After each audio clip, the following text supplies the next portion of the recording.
Cuando los ciudadanos piden un referéndum porque quieren opinar, la respuesta no puede ser tranquilos, no pasa nada, confíen en mí. ¿Qué broma es esta? No puedo ni imaginarme cómo ante una demanda tan legítima con un respaldo tan vigoroso, un gobierno democrático puede oponerse a ella y la rechace. Así defendía Rajoy el referéndum sobre el Estatut de Autonomía en 2006 y aconsejaba al por entonces gobierno socialista escuchar la voz de los ciudadanos. Hoy, en Fora Pache, hablamos de Cataluña.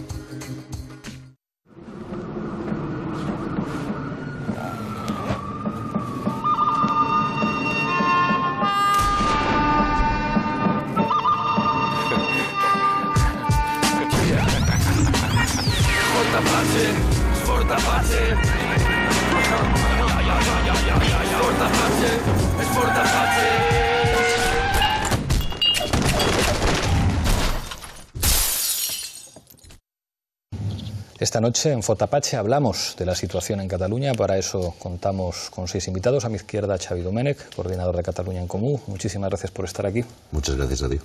Nos acompaña también Enric Juliana, director adjunto de La Vanguardia. Bienvenido una vez más. Muchas gracias. María Eugenia Rodríguez Palop, profesora de Filosofía Política en la Carlos III. Bienvenida a Fotapache. Muchas gracias. Lucía Méndez, escribe en El Mundo. Bienvenida una vez más a este programa. Hola Pablo, buenas noches. Óscar Matute, diputado de H. Bildu en el Congreso. Bienvenido. Gracias.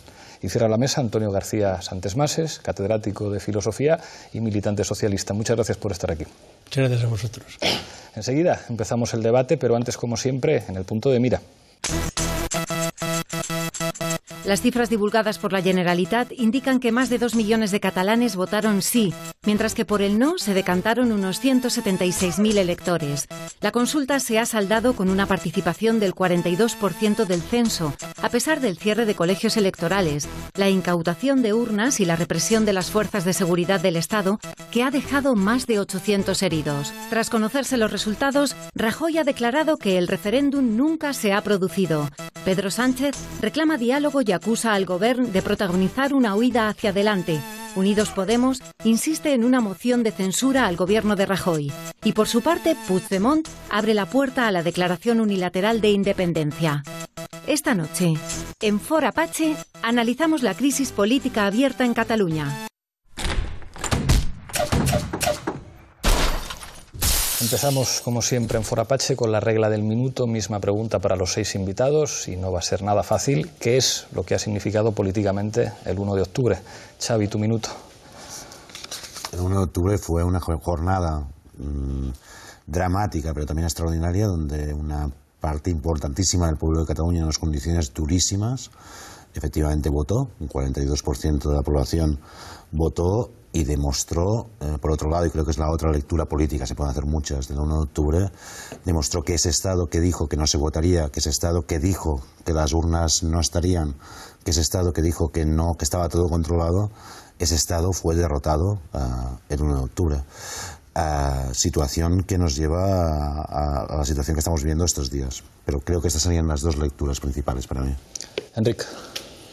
Diría que el 1 de octubre es el momento de estallido, de eclosión fuerte de todas las tensiones acumuladas desde 2004 alrededor de la cuestión de Cataluña, y a su vez es la jornada en la que el Estado español ha tenido mayores dificultades ante la opinión pública internacional desde antes de la muerte del general Franco. María Eugenia.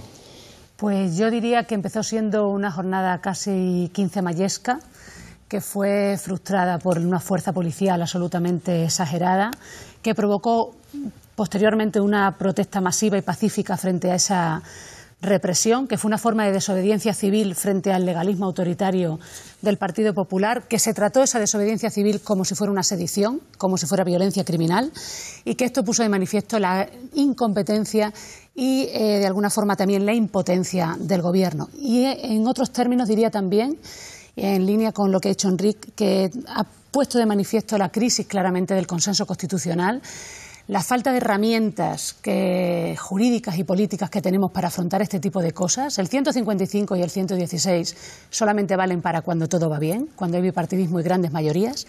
Y también tengo que decir que puso de manifiesto que el protoestado catalán tiene también un alto déficit de legitimidad democrática. Lucía. Bueno, yo creo que el 1 de octubre ha empeorado y ha agravado profundamente la crisis de Estado en la que estamos. Creo que el Estado, y hablo no del Gobierno solo, ¿no?, sino de los instrumentos del Estado, que son la Fiscalía, los jueces, el Gobierno, la Policía, la Guardia Civil en su conjunto, se ha dado cuenta de que en Cataluña no puede hacer cumplir la ley que los jueces establecen. Es decir, está clarísimo que el Estado, en el pulso que le está causando la revuelta catalana, no ha podido imponer su fuerza. Por tanto, esto creo que no es ninguna broma, creo que es un tema de mucha profundidad para este país y para las estructuras del propio Estado.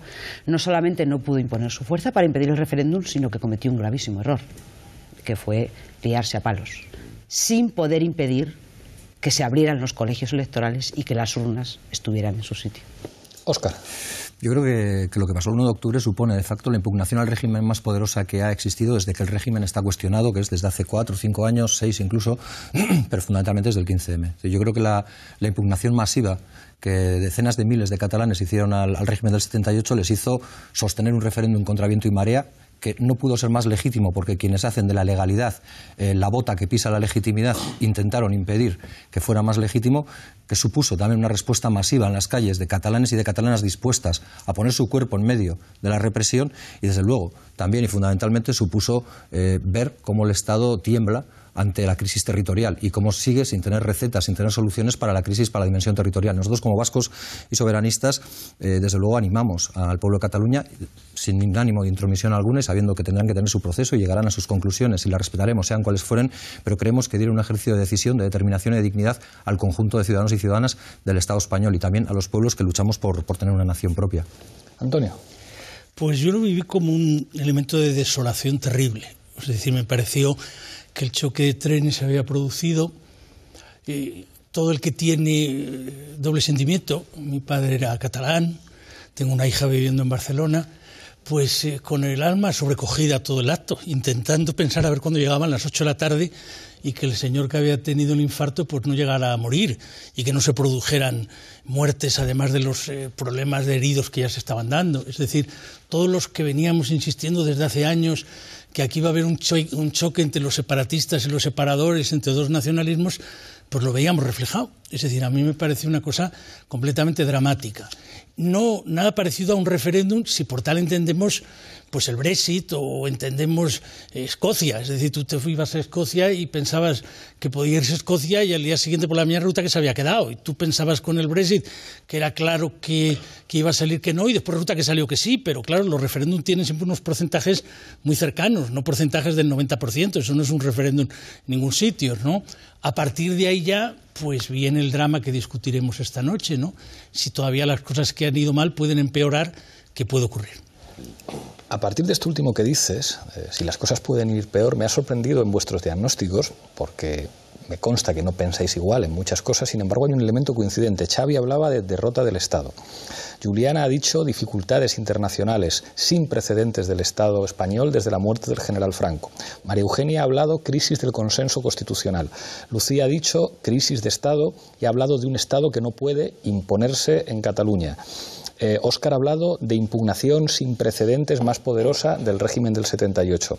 Claro, la pregunta ahora, cuando buena parte, digamos, de los movimientos, podríamos decir que la pelota está en el tejado del Estado, del gobierno del Partido Popular, ¿qué puede ocurrir? ¿Qué es lo que cabe esperar que haga un Estado que ha generado una opinión tan amplia de que ha salido del 1 de octubre y de las últimas horas y de los últimos días mucho peor de lo que entró?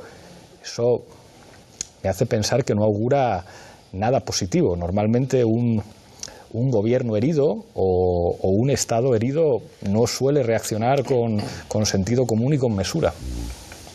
Enric.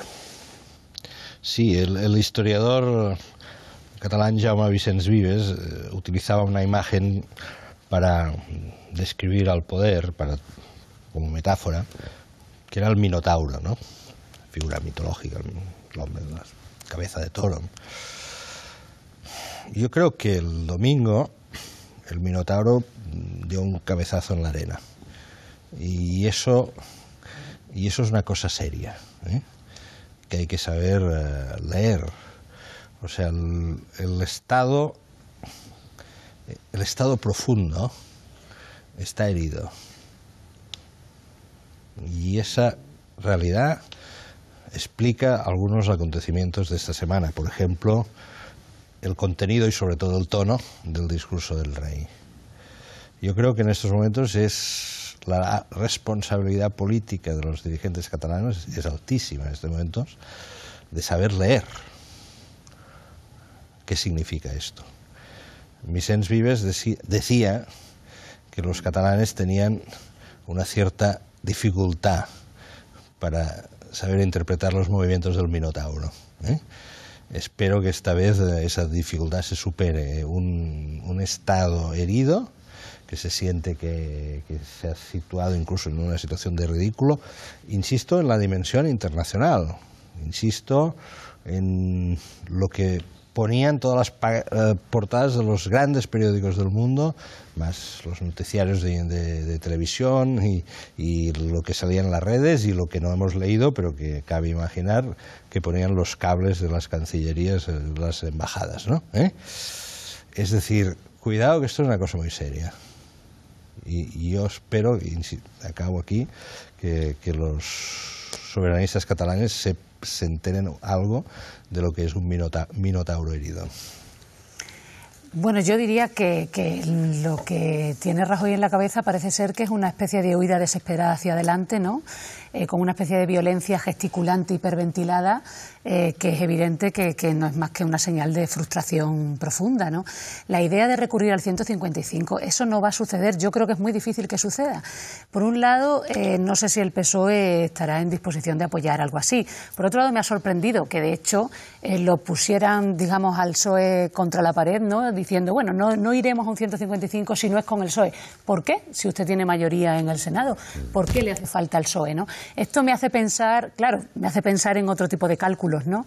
El 116, que también se ha mencionado, bueno, eso supone, digamos, aún mayores dificultades desde el punto de vista jurídico, ¿no? Entonces realmente no tiene herramientas, y las herramientas que tiene lo que ponen de manifiesto es su profunda vulnerabilidad. Entonces, ¿en qué situación queda el Partido Popular? Yo creo que en una situación en la que es diálogo. No veo de qué manera puede acabar con esta situación. Antonio, Xavi. Hombre, yo lo que veo es que, claro, ha despertado también un tipo de nacionalismo español que estaba sumergido. Es decir, yo creo que pensemos en alguien que tenga una mentalidad semejante a la extrema derecha, después del resultado en Alemania del 13%, lo de Le Pen en Francia, o lo de lo que ocurrió en el Brexit, dice, bueno, aquí tenemos una oportunidad, es decir, aquí hay una oportunidad para acusar a Rajoy pues de ser blando, de ser débil, etcétera. Es decir, aquí ese movimiento está después toda esta prensa madrileña unida a la COPE y al 13TV continuamente insistiéndole en que este es el momento, que tiene que ser duro, que tiene que ser brutal, que tiene que ser contundente, también con manifiestos de intelectuales apoyando esa posición. Y frente a eso está el otro bloque, que tiene también sus tensiones, claro, es una oportunidad para la CUP, es una oportunidad para el que tiene una perspectiva de impugnación extraordinaria, y impugna a Esquerra Republicana, impugna a lo que era la antigua Convergencia. Y en medio, yo lo que veo que en medio lo que hace es que todo el debate derecha-izquierda queda completamente sumergido. Es decir, si imaginemos que esto fuera a peor y que de pronto alguien nos dijera, ¿y ustedes qué hacían el año anterior? Bueno, pues nosotros estábamos discutiendo que si Pablo o Íñigo, que si Susana o Pedro, pero ¿ustedes en qué mundo vivían? ¿Ustedes no se daban cuenta que había un toro que avanzaba?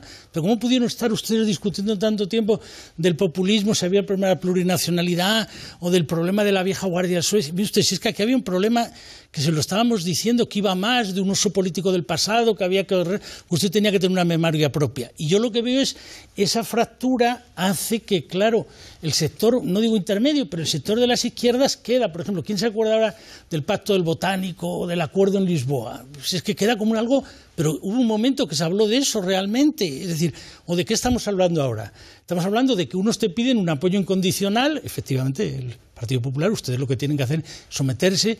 Puede que la propia intervención del jefe del Estado tenga también esa parte de sentido, de decirles, pónganse ustedes, ustedes tienen que ponerse, claro. Digo, puede producir ese asunto, o la propia posición de Rivera como el hombre del monarca, porque también eso pues también daría para mucho. O sea, uno tuvo su Suárez, tuvo a su padre, pues él puede pensar en Rivera, o sea, aquí habría muchas cosas que habría que ver. Pero eso te deja en esa parte intermedia, y en la otra parte intermedia también te pasa, que te viene a decir, bueno, tienes que estar realmente en el nosotros, porque el nosotros y ellos siempre plantea ese problema. Tú al definir un nosotros, esa es la línea fundamental de fractura. ¿Perteneces o no perteneces?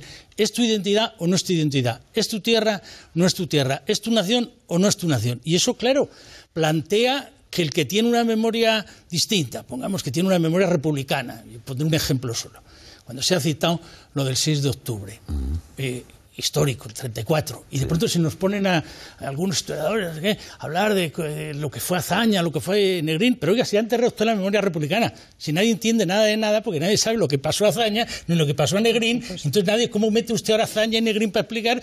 Cuando toda la idea era que no había que mirar al pasado porque el monarca lo resolvía y todavía ha empezado con el heredero. Y bueno, yo es que esto lo vivo trágicamente, yo es que me considero cada vez más republicano, entonces claro, veo, el que tiene una memoria republicana dice, hombre, pero déjeme usted discutir de otra manera. No me plantee usted que usted quiere crear un todo aparte. Quiero que usted forme parte de un todo, pero distinto. Por lo menos que mantenga esa cultura republicana. Y eso es lo que veo muy, muy difícil para el PSC, el PSOE, UGT, Comisiones, Podemos, En Común Podem. Lo veo muy difícil, porque al polarizar de esa manera lo hace muy difícil. Es decir, lo hace muy difícil tener un espacio propio donde tú puedas tener una palabra que, no digo que sea mayoritaria, pero por lo menos que sea muy relevante en el escenario. No me gusta hacer reivindicaciones de nuestro espacio, pero creo que nosotros situamos ya hace tiempo que esta cuestión no era una cuestión menor. Es decir, que la resolución del tema de la plurinacionalidad era absolutamente básico para la conformación de mayorías progresistas. Y en ese momento no nos hicieron mucho caso, y después vimos a muchos adoptando parte del discurso en el sentido de la plurinacionalidad. Pero yendo al tema, yo creo que hemos vivido varias fases desde el 1 de octubre hasta ahora, o subfases. Hay una primera fase donde efectivamente el Estado queda, yo creo que humillado, y es malo que el Estado, que no debería sentir sentimientos, tenga sentimientos en ese sentido, porque puede llevar a errores graves por parte de quien comanda el Estado, se sintió humillado. Y además de muchísima fuerza del soberanismo en Cataluña. Yo creo que esta fase llega hasta el día 3. O sea, el día de la parada, del paro general en Cataluña, porque el día 3 sale a la calle gente independentista y gente que no es independentista. O sea, tú puedes encontrar en la concentración de Plaza Universidad efectivamente esteladas, no tantas tampoco, pero en Nou Barris, que está absolutamente parado, y con la Plaza de la República absolutamente llena, ahí no hay esteladas. O sea, hay una reacción, yo creo que masiva, de clases medias y de clases populares ante lo que se había vivido el 1 de octubre. Esa fase de una fuerza enorme, yo creo que entra en una nueva subfase con el discurso del rey. O sea, el discurso del rey es la reacción, clarísimamente. Es decir, es por disciplinar efectivamente al PSOE, porque el PSOE, en esa primera fase donde hay una movilización popular enorme, no sabe muy bien qué hacer porque está apoyando el PP y acaba saliendo con la reprobación de Soraya, y ahí hay como una contradicción, y ahí sale el jefe de Estado y disciplina internamente y disciplina externamente, porque también la Unión Europea estaba diciendo cosas que podían parecer contradictorias, y ahora estamos viendo esa fase de la reacción que se está preparando, que se está armando, y yo creo que en esta fase de la reacción, para mí sería un error en esta fase que el gobierno de la Generalitat apostara por hacerla tuya ahora. Sería claramente un error, porque ahora se necesita precisamente que esa acumulación de fuerzas que vivimos el día 3 se mantenga. Porque la reacción puede ser... Juliana decía lo de estado profundo, pero que sea estado y profundo no quiere decir que sea racional. O sea, que actúe racionalmente y que por intentar... Hay una situación que para mí es constante en la acción política del Partido Popular, que es situar constantemente esto en términos de victorias y derrotas. Y que por buscar victorias absolutas acabe en derrota. Es decir, porque lo que buscaba el 1 de octubre el Partido Popular era efectivamente una victoria absoluta. No habrá urnas, no habrá nada. Entonces, cualquier cosa que pasase era una derrota para el Partido Popular. O sea, ponían tan cara su propia victoria que era fácil, no, porque la reacción del Popular fue muy fuerte, pero que era fácil que hubiera una derrota. Si ahora el Partido Popular se va al 155 o al 116, 116 puede poner en una situación, yo solo tengo una imagen para explicar esa situación. Ahora imaginemos que aplican el 116 y va el ejército, o quien sea, va al Parlamento de Cataluña. Se sitúa 1 millón de personas delante del Parlamento de Cataluña. Cualquier cosa que haga el Estado es una derrota. Cualquier cosa. Retirarse es una derrota, actuar es una derrota. Por tanto, ese Estado profundo, esa famosa Brigada Aranzavi y toda esa gente tan inteligente y el CNI están demostrando una imbecilidad profunda al tratar el problema de Cataluña. Absolutamente profunda. Pero también es verdad que el PP ahora mismo, ¿por qué se está dificultando tanto que el PP acepte una mediación? Por diferentes motivos. Una, porque está esperando la declaración de independencia. La está esperando. El Partido Popular no quiere evitar la declaración de independencia. La quiere ahora para plantear la ofensiva. Por tanto, yo no pondría fácil las cosas a aquellos que quieren practicar la ofensiva y la reacción en estos momentos. Enric, Óscar y Lucía. Sí, yo insistiré en una idea, es decir, en la idea de no subvalorar al Estado, que creo que en la sociedad catalana hay una cierta tendencia a la subvaloración del Estado. No hay un lugar, creo, en el mundo que se hable más del Estado que en Cataluña, ¿eh? Pero a su vez las tradiciones, hay cosas del presente y del pasado que todavía siguen pesando mucho. La tradición antiestatista en Cataluña es muy fuerte. Remontémonos al siglo XIX, todo el siglo XX.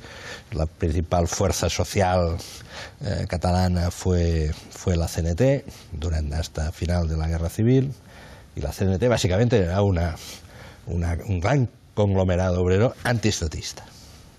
Y eso a su vez tuvo un influjo muy fuerte en las clases medias, en las clases menestrales, es decir, todo lo que representó Esquerra Republicana en los años 30 tenía este componente antiestatista, e incluso el socialismo marxista, articulado alrededor del PSUC y también del PUM, tenía también la idea de una concepción distinta del Estado, etc. O sea, esto está profundamente enraizado en un amplio espectro de la sociedad catalana. Pero claro, y eso explica muchas cosas de lo que está ocurriendo en Cataluña, explica muchas cosas. Pero a su vez, eso conlleva el riesgo, que ya señalaba Vicenç Vives, de no saber cómo tratar al Minotauro. Y en un momento dado, de minusvalorarlo. Y ahora, por ejemplo, yo creo que el error, sinceramente, para mí sería, y coincido plenamente con Xavier Domènech, la declaración unilateral de independencia, a mi modo de ver, sería una acción de carácter suicida. Y subrayo, una acción de carácter suicida, porque podría desembocar en una dinámica que incluso llegase a escapar de las manos de los gobernantes españoles. Y estas son, ahora, en este aspecto la hora es grave. No quisiera ponerme así estupendo, pero la hora tiene su punto de gravedad. Óscar. Sí, yo no minusvaloraría al Estado, pues si en momentos menos dramáticos hemos conocido su fiereza, en este que puede estar herido nos la podemos llegar a imaginar. Pero yo creo que se viven realidades paralelas. Es decir, yo escucho con mucha atención y desde el respeto y también de la humildad, pero yo creo que la izquierda vasca también tiene que aprender de lo que la izquierda catalana, o una parte de las izquierdas catalanas, porque yo creo que también es mejor hablar en plurales que en singulares. Lo mismo que no hay una mujer y hay mujeres, yo creo que hay izquierdas que nos dicen muy poco, el Botànic y otra serie de cosas, pero que nos dicen mucho, por ejemplo, el Procés de Cataluña.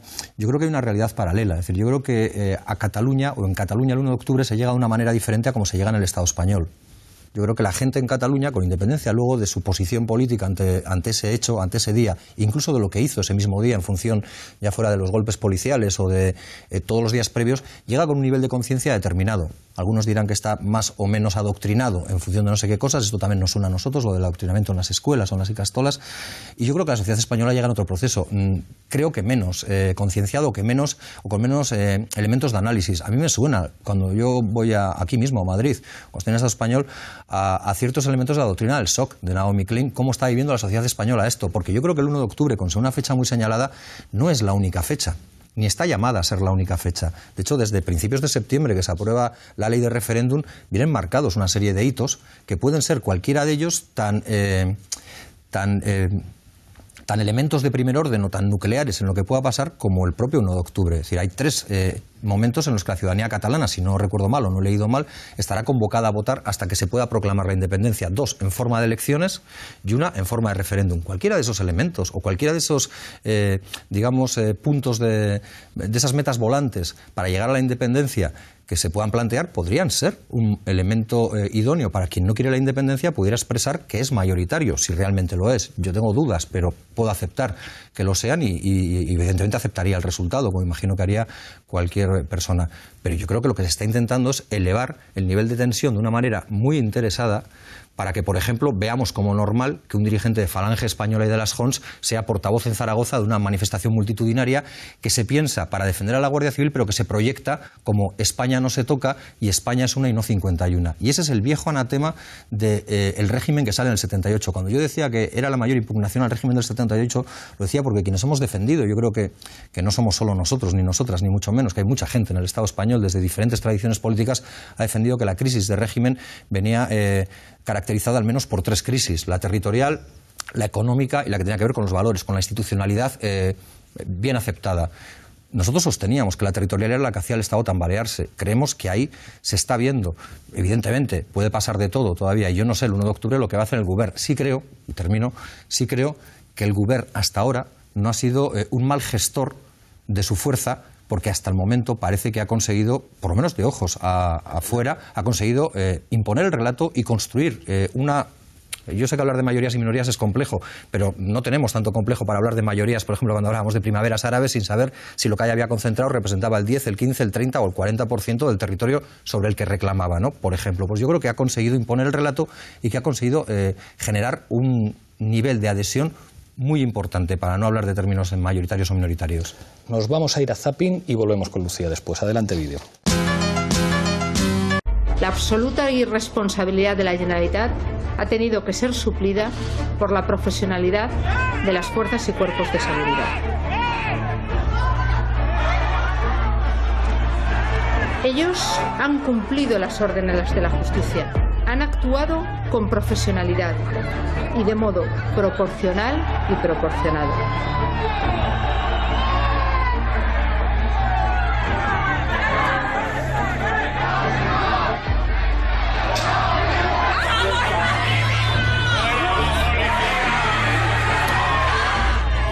El objeto de sus actuaciones nunca han sido las personas, sino el material electoral.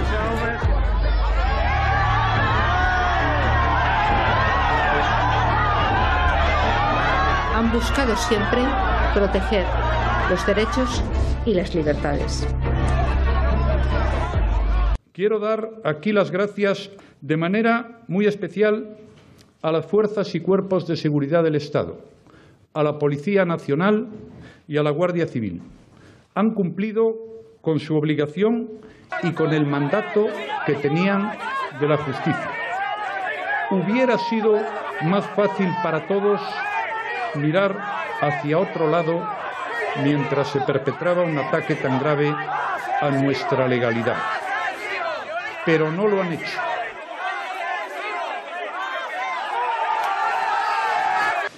Y quiero que sepan que hemos hecho lo que teníamos que hacer. Antes de dar la palabra a Lucía, quiero dejaros un tema encima de la mesa, a ver si lo podéis recoger, porque es muy interesante. Señalaba Óscar, digamos, la crisis territorial es la clave para entender la crisis del sistema político del 78, pero antes María Eugenia decía, ojo, que el 155 y el 116 no se pueden aplicar sin una pieza determinante para entender la estabilidad del sistema político, que es el Partido Socialista. Y eso, porque antes Antonio decía, claro, es que parece que nos hemos olvidado de lo que significa el Botánic, de lo que significó el 15M, y claro, todo está profundamente interrelacionado. Probablemente la consecuencia política fundamental de la crisis que pone encima de la mesa el 15M es que el Partido Socialista está en una situación en la que se convierte en la llave de todo. Es la llave de todo. Es la llave que puede abrir la cuestión territorial, es la llave que podría hacer imaginar un gobierno del Partido Socialista con nosotros a partir de un acuerdo de refundación de la Constitución territorial con las fuerzas catalanas y con las fuerzas vascas. Es la llave que podría abrir un estilo de gobernabilidad que fuera más allá de lo que ha hecho el gobierno portugués, porque aquí habría que ir necesariamente más allá, se ha convertido en el partido llave y, de hecho, la gran batalla del régimen político del 78 se produce hasta hace unos meses en las primarias del Partido Socialista. Ocurre, en nuestro caso también, pero ocurre sobre todo en el Partido Socialista, donde el Grupo Prisa se quita la careta definitivamente y donde, bueno, pues todo el mundo vio lo que ocurrió porque sabían que el Partido Socialista es la llave. Y es verdad que en este momento parece que están tratando de mantener el perfil más discreto posible, pero la situación es absolutamente insostenible. Y creo que la situación para el PSC es insostenible después de lo que ha ocurrido en el País Vasco, y si efectivamente el gobierno va por el 155, Margarita Robles o Pedro Sánchez van a tener que decir algo, y no digamos ya si van por el 116, y no se lo ponen fácil en su partido. Que Alfonso Guerra salga a dar patadas en las espinillas a la dirección de su partido se ha convertido en una cosa habitual. Sale el expresidente de Extremadura diciendo que gobierno de concentración nacional con el Partido Popular. Sale Alfonso Guerra diciendo que vamos, 155 y lo que haga falta. Eso coloca al Partido Socialista en la posición de ser la llave de todo, porque fíjate que alguien decía, es que algunos pensaban que esto se iba a solucionar con un tripartito en Cataluña, que a nosotros, a mí no me parecería nada mal un gobierno de izquierdas en Cataluña. Pero ¿cuál es la llave fundamental para eso? El PSC. ¿Cuál es la llave fundamental para echar al Partido Popular del gobierno? El Partido Socialista Obrero Español. Enseguida te doy la palabra, pero se la doy a Lucía. Después te digo, bueno, pues si quieres lo contesto y ahora quería Lucía. Mira, yo tal como lo veo, es que creo que, lo comentábamos antes de entrar, ¿no? A mí me parece que el PSC, esos hoteles, ¿no? Esos hoteles que de pronto vino una embestida enorme y perdieron un piso. Se sigue llamando Gran Hotel, pero dicen, no, el piso de arriba no se puede alojar porque, mire, están las goteras, solo queda un piso. Entonces, lo que era el PSC que yo viví, yo fui profesor en San Boi en el año 80-81 y viví todo aquello, acababa de hacerse la fusión, ¿no? Eso no tiene nada que ver con esto. Ahí sí que había dos culturas, cultura de los Maragall, de los Italia, algunos han quedado como Viols y como Molas, otros han marchado tal, y la cultura de la inmigración, que eran mis alumnos de San Boi. Eso es otro mundo, pero ha quedado un piso, pero el otro piso se ha ido. Pero el problema que yo veo, efectivamente siempre habrá gente como Guerra que intervendrá. El problema es que cuando decía lo de Podemos, o lo de En Común, ¿por qué lo digo? Claro, porque, es decir, vamos a ver, yo se lo pongo a mis alumnos. Vamos a ver otra vez la película de León de Aranoa y vamos a ver otra vez lo que pasó la noche de las catalanas y vamos a ver la cara que tenía Pablo Iglesias ese día antes de que llegara después la remontada y vamos a ver que sobre él han influido personas muy distintas. Uno puede ser Anguita y otro puede ser Beiras. Entonces yo lo veo a Beiras feliz y veo, me parece estupendo que mi amigo Jaime Pastor a los 70 años se jubile con la felicidad de abrazarse a Beiras y Ana Gabriel y piense que por fin ha llegado la ruptura del 78 y la ilusión que le ha tenido siempre. Ya le llamo, digo, estás feliz. Y luego prendo. Si tienes esa posición, estás feliz. Ahora, si tienes la posición que tenía Anguita, que tenía Monereo, de que aquí lo esencial era la soberanía frente a los mercados, pues no hay más que ver la pelea entre Monereo y el señor Estillón, Pau Young, para ver que son dos posiciones distintas. Y yo, claro, cuando veo a Jiménez Villarejo, digo, caray, pues el pobre Jiménez Villarejo allí con Lidia Falcón y con Paco Frutos es una posición que está ahí. Por eso le decía antes a Xavi, chico, yo cuando veo que hasta en el tanatorio de Toni Domènech, el Daniel Raventós se pone allí a criticar a los que han firmado el otro manifiesto, digo, caray, muchacho, es que esto ya es una pelea total, es una pelea entre los propios discípulos a unos niveles verdaderamente tremendo. Entonces es lo que yo veo que lo ha fracturado todo. No digo que el PSC, me decía Xavi, no, pero yo creo que todavía el PSC, probablemente todavía él puede deteriorarse más, pero ya ha quedado muy reducido en lo que fue. Mientras que tened en cuenta que vosotros sois la primera fuerza en unas elecciones generales en Cataluña. En dos. Sois los que tenéis... Y en Euskadi. Y en Euskadi. Entonces sois los que ocupáis de alguna forma ese papel. Con lo cual la gente lo que aspira es a decir, vamos a ver, señor Iglesias, si ustedes se quedan o se van. Quiero decir, usted está aquí por hacer una cosa de todos o porque se vayan unos. Entonces, mira, cuando presentamos el libro de Pérez Tapias en Banquerna, hace unos años, lo presentamos Tardá, Campuzano, uno del PSC que no recordaba el nombre, Valls, me parece que era, y yo, y estaba Pérez Tapia. Había un señor ahí en primera fila que de pronto empezó a decir, debía ser de Izquierda Unida, de Getafe o algo, pero qué decepción, Tardá, república solo para vosotros, esto es inaudito, y nosotros nos quedamos sin república, no lo podía imaginar Tardá, y claro, el pobre Tardá ya no sabía cómo resolver el asunto, pero ese asunto está ahí. Algunos le dicen, señor Iglesias, usted es patriota, muy bien, ¿de qué patria es usted? ¿Qué ¿cómo va a resolver usted el problema de la patria? Porque yo confío en usted. Hasta el pobre Jiménez Villarejo se fue de iniciativa porque creía que era muy nacionalista, pensando que Iglesias era menos nacionalista. Después piensa que ahora Ada Colau es más nacionalista. O sea, el lío es descomunal, a no ser que te sitúes en la posición Viento Sur. Entonces no, chico, todos los artículos de Viento Sur, estos son como los de Tezanos en Sistema. Ellos se apuntan siempre a una posición. Eres malo. Tezanos todos apoyaban a Pedro Sánchez y los de Viento Sur todos apoyan que es estupenda la independencia y que lo vamos a pasar magnífico una vez que se produzca la impugnación a la transición. Pero otros que no están en eso, los de mientras tanto, los de rebelión, los otros, los del viejo topo, dicen, oiga, que esto está más complicado, no me diga usted esto, señor Pastor, ya tengo una edad. Luego te contesto, pero vamos a dejar hablar a Lucía. Bueno, yo creo que es malo porque pone el dedo en la llaga. Claro, claro. O sea, yo creo que está... Pero es que es más cruel que nosotros con los trotskistas. Claro.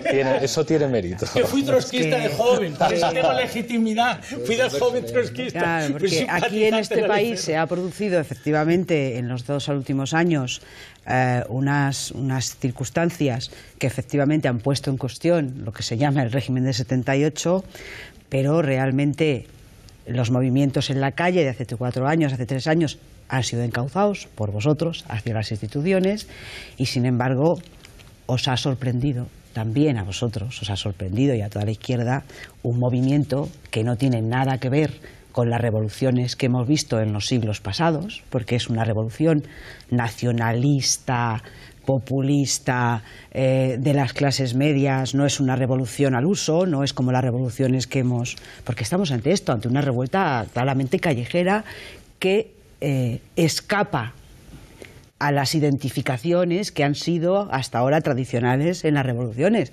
Y en ese sentido, a la izquierda la sitúa es que no es su tema, es que no es su tema, no es el tema por el que ellos llegaron a la política, no es su entonces, claro, la sitúa ante una situación muy incómoda. Al primero que sitúa ante una situación incómoda es el Partido Socialista, claro, por supuesto, porque ahora mismo el PSOE ha vuelto hace un año.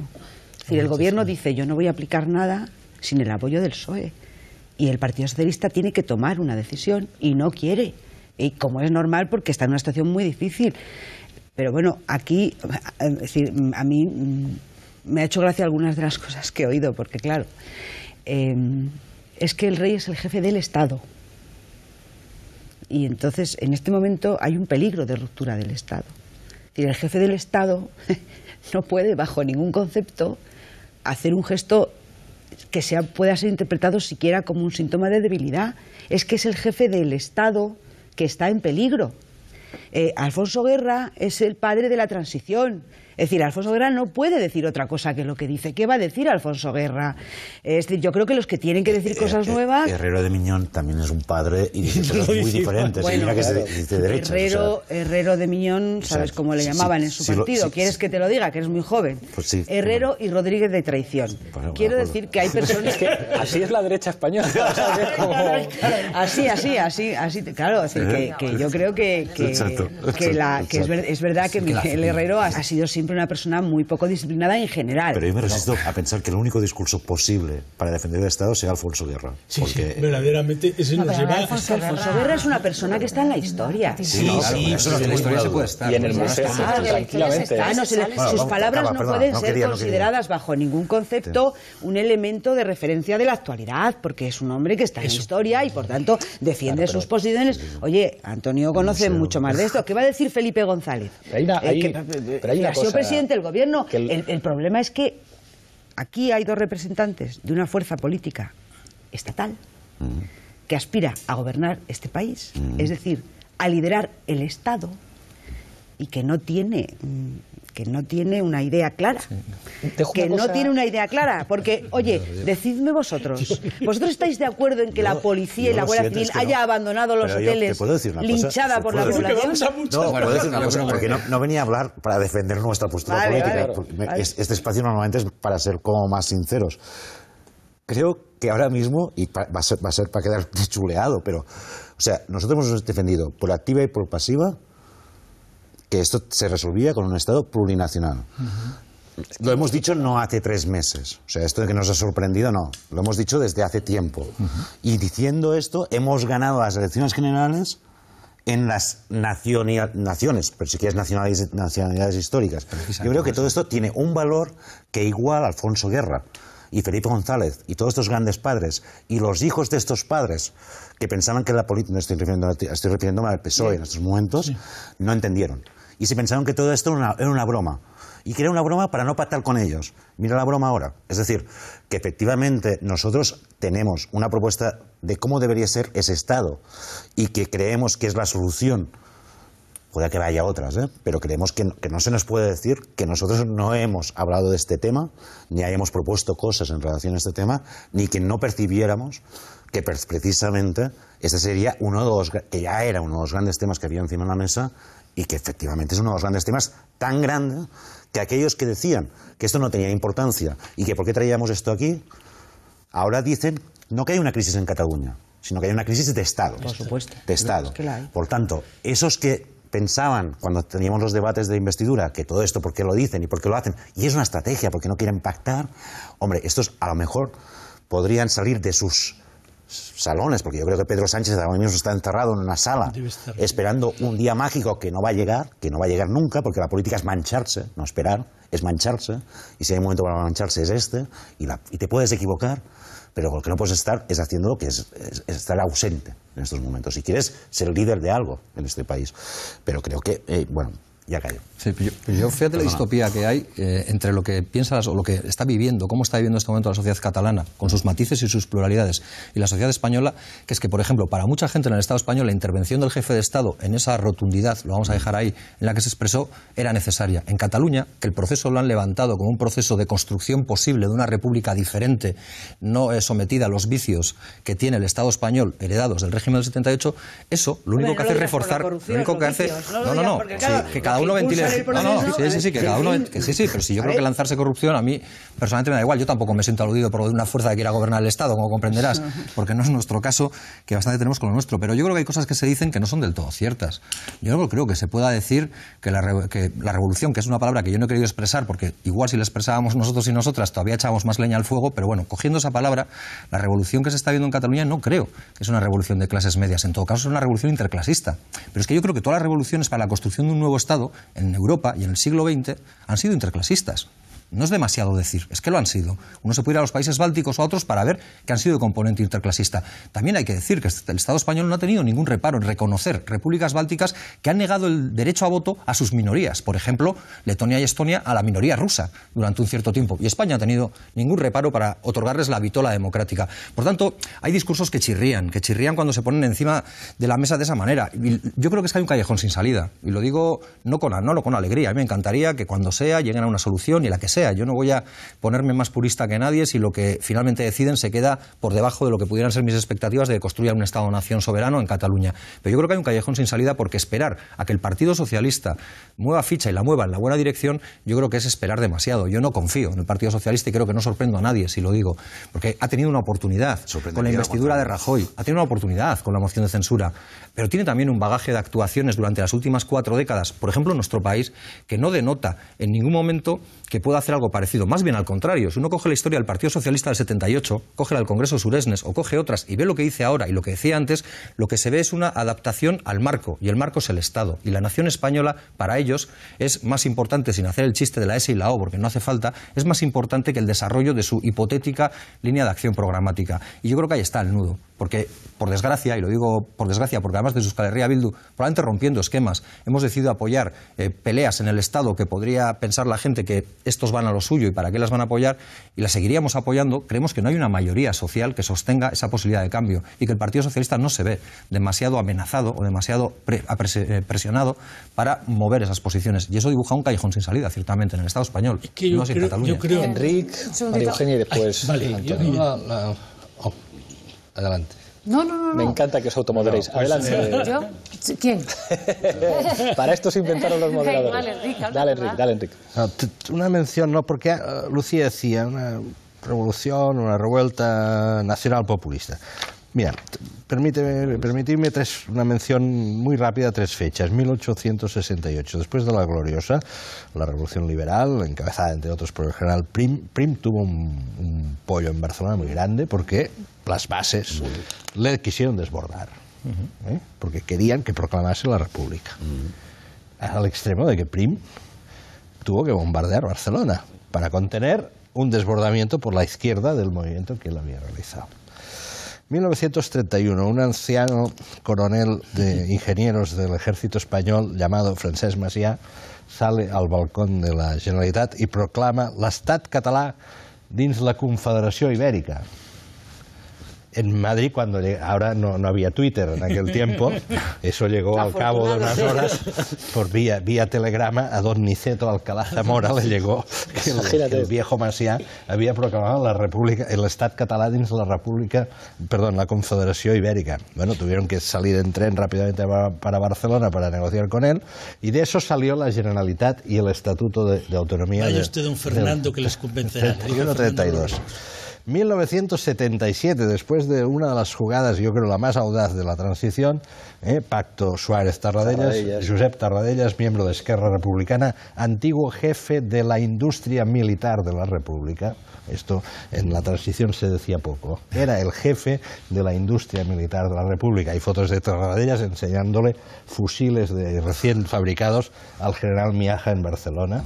El antiguo jefe de la industria militar de la República en plena guerra civil llega al aeropuerto del Prat, sube a bordo de un coche y atraviesa las grandes avenidas de Barcelona como si fuese el presidente Kennedy.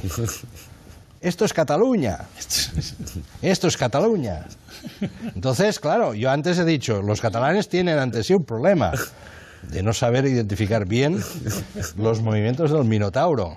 Pero el Minotauro también tiene un problema, no saber identificar bien la historia. Entonces, claro, cuidado, porque aquí se ha creado una máquina, y hay máquinas poderosas de construcción de lenguaje en estos momentos en este país, y sobre todo en esta ciudad, Madrid. Esto es una cosa de la posverdad, o sea, esto es de una pandilla de alucinados que se han lanzado a la calle, en fin, con las pancartas de la posverdad. Cuidado, cuidado.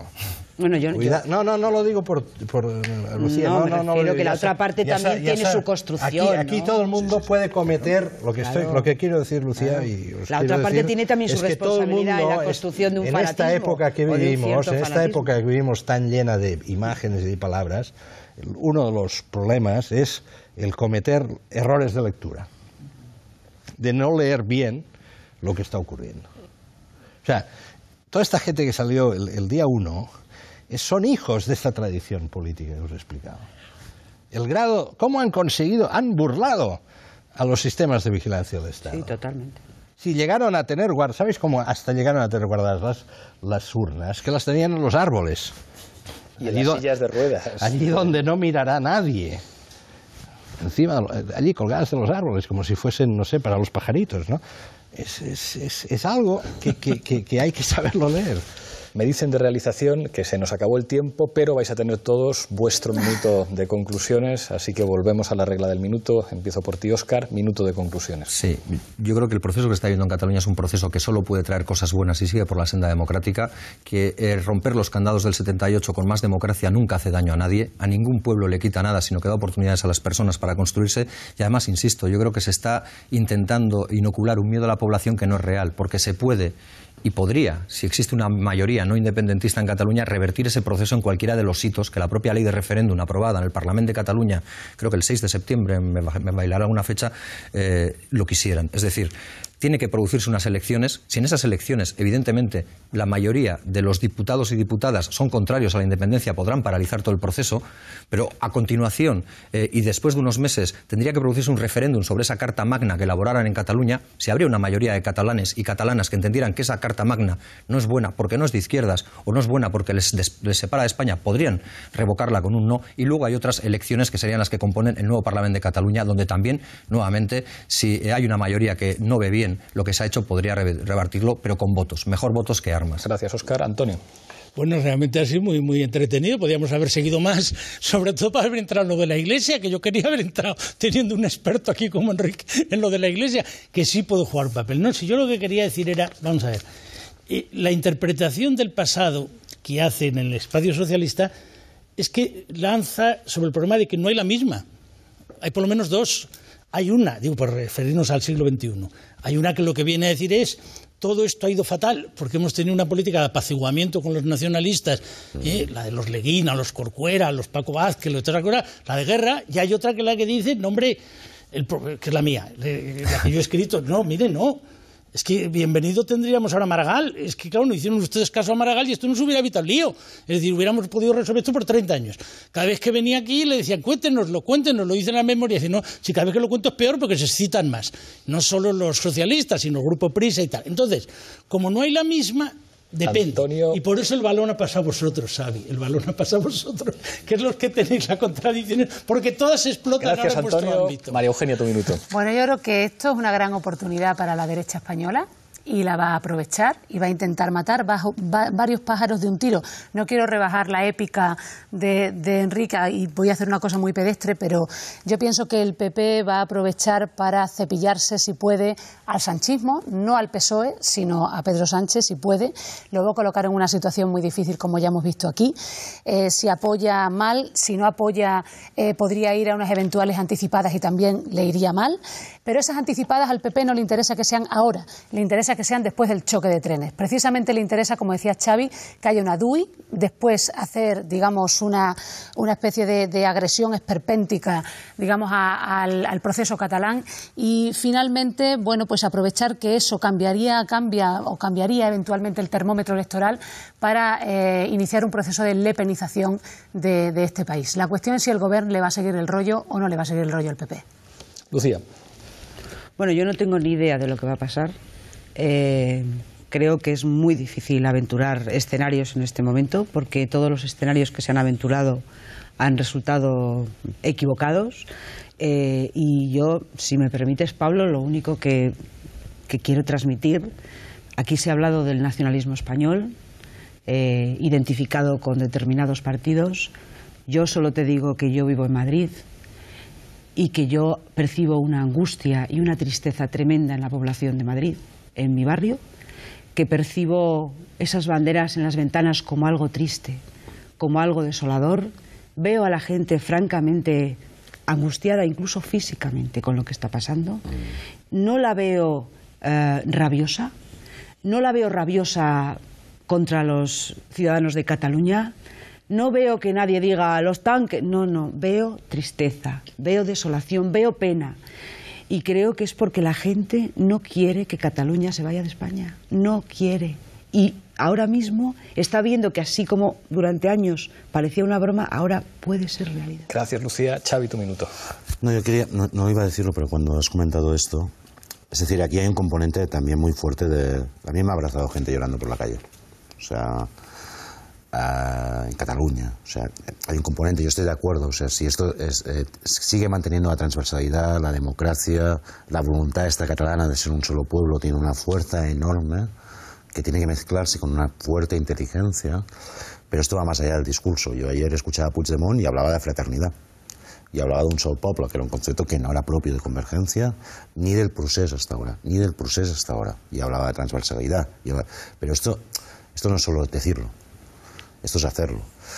Y creo que, es decir, que todo esto sea democrático y que tenga ese componente popular también indica, o sea, entiendo lo que tú quieres decir, bueno, habrá otros momentos, bueno, ya, pero hay un momento clave que puede ser el lunes. Y ahí creo que se tiene que demostrar una inteligencia absolutamente enorme. Porque si no, aquellos que dicen ser los máximos defensores pueden estar propiciando la máxima derrota. Gracias, Xavi. Enrique. He mencionado antes 3 episodios históricos, quizá épicos. Mencionaré otro, del que además ahora se cumple aniversario, que es el 6 de octubre, el pronunciamiento de Lluís Companys. Proclamo l'estat català dentro de la República Federal Española.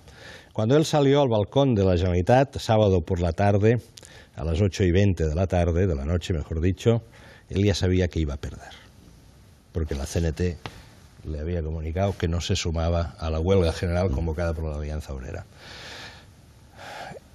Hay que evitar que el próximo lunes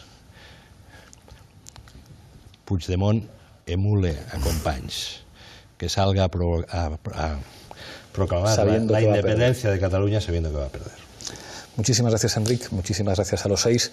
Saco pecho un momento, pero no pecho de partido, pecho de programa. Cuando no éramos nadie, en La Tuerca y en este programa, nosotros empezamos a hablar de Cataluña y del País Vasco hablando de plurinacionalidad, tratamos de entender el 15M a partir de las revueltas árabes, hablamos de crisis de régimen, de crisis de Estado, estudiamos América Latina y creo que eso fue una caja de herramientas que ahora se ha convertido, digamos, en un lenguaje habitual, en espacios donde antes no se escuchaba hablar de crisis de Estado, de crisis de régimen, de populismo, de lo que significaron los debates del 78, de plurinacionalidad, que era una palabra que no existía y ahora se habla, y estoy muy orgulloso de que en este programa y en La Tuerca en Vallecas, cuando no nos conocía absolutamente nadie, ya hablábamos de cosas detectando elementos que yo creo que tienen que ver sobre todo con España, porque en realidad, digamos, el elemento transversal a todo lo que estamos discutiendo tiene que ver con las características de un país muy complicado, con muchas naciones dentro, con muchas tensiones, como es España. Y aquí seguiremos discutiendo de estas cosas en Fort Apache. Hasta pronto.